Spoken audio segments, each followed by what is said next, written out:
예, 갑자기, 야, 들어오세요. 예, 폭우가 하도 많이 와가지고, 저는 오늘 못 올 줄 알았거든요.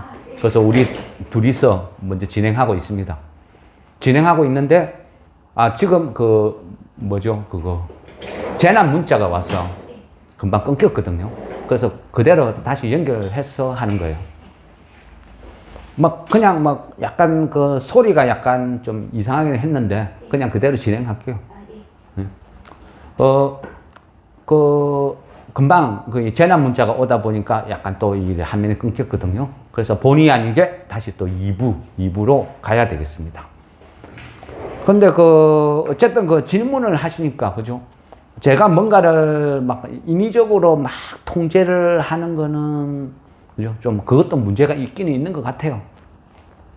그래서 어쨌든 조심은 하셔야 돼요. 조심. 그러니까 정치 테마라는 거는 허상이다. 아무것도 없다. 그죠? 같은 청주 한시라고 급등하고, 같은 지역이라고 급등하고, 같은 법무법인이라고 급등하고, 그거는 헛상이라 그랬죠.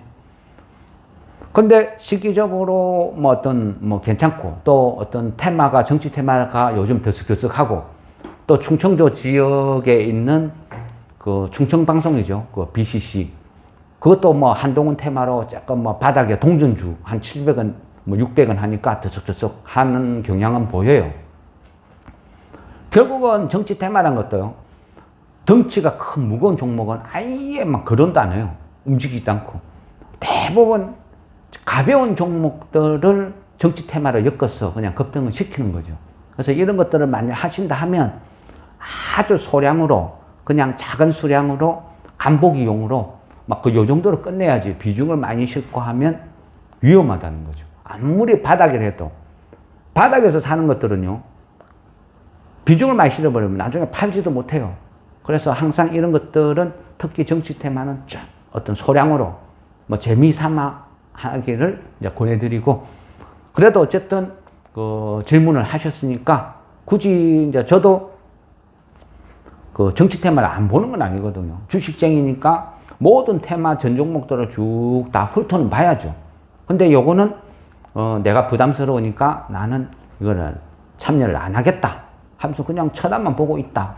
그런 개념이었는데, 한동훈 테마로 바닥주, 재미삼아, 한 주 사볼 요량이니까, 정치 테마도 공부하고 싶습니다. 하나 찍어주세요 하니까, 굳이 이제 제가 이래 쭉 훑어보다가 보니까 이화산업이라고 있어요. 이화공영 말고 이화산업.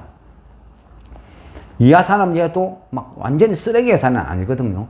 회사는 그럭저럭 괜찮아요. 근데 아주 우량주는 아니지만, 그렇다고 부실주는 아니라는 거죠. 근데 얘도 시가총액이 400억대거든요. 그리고 대주주 지분이 72%. 그러니까 이런 이하산업이나 이런 것도 어떤 정치 테마로, 한동훈 테마로 해서 엮어서 한번 급등을 나올 수 있는 그런 조건은 되는 것 같아요. 그렇다고 바닥이니까 그렇게 물릴 건 없는 것 같고. 그래서 만일 한동훈 테마로 뭔가를 내가 해보고 싶다면, 이미 급등한 거는 절대 사면 안 돼요. 그죠? 요즘 어떤 페인트 관련 우선주들, 이런 것들이 물량이 작으니까 뛰어먹는 거죠. 그래, 그런 거는 위험하다. 이미 급등한 거는 절대 비추. 내가 해보고 싶으면 무조건 바닥에 있는 거. 바닥에 있는 거는, 그죠? 지겨워도 어떤 폭락, 내가 엄청난 손실, 이런 건 없다는 거죠. 그래서 만약 한다 하면 한 그 정도 선에서 끝내는 게 좋다.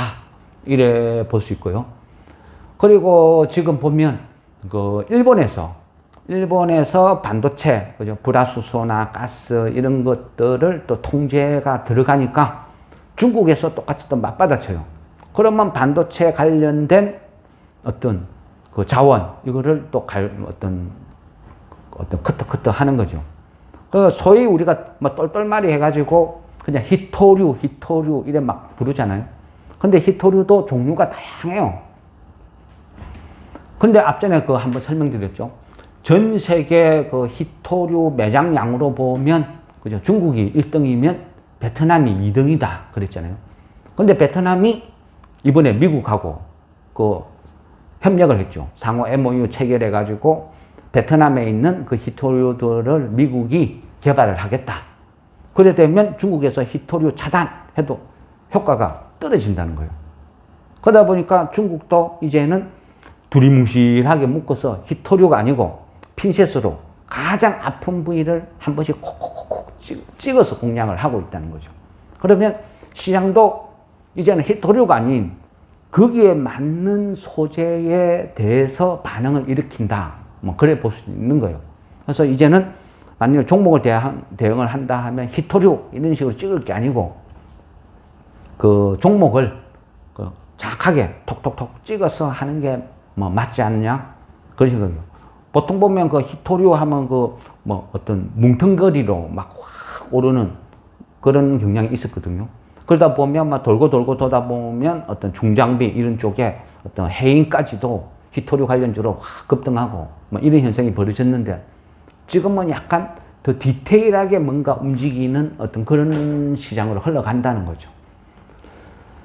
이 부분은요, 그 일본의 반도체 가스 차단, 거기에 대한 중국의 어떤 차단, 이 부분은, 조금 지금 약간 조사가 부족했거든요. 그래서 이거를 조금 확인을 하고, 조금 더 확인을 한 다음에 종목을 좀 찾아서 그 하나를 소개, 뭐, 이런 영상으로 올려드리겠습니다.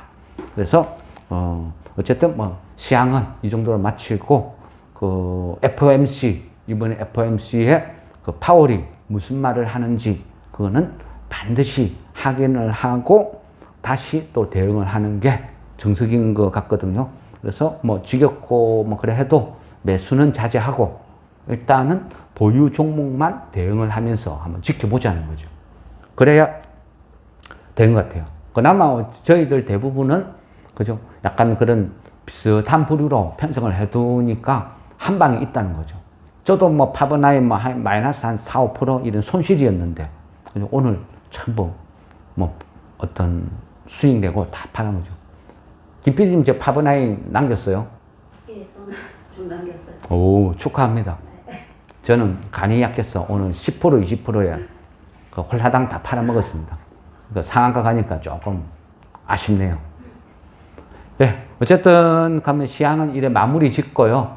그 어떤 그 반도체 일본 그쪽에 관련돼서는 추가로 종목은 따로 이래 한 번 더 체크를 해보고 올려드리도록 하겠습니다. 네, 수고했습니다. 수고했습니다.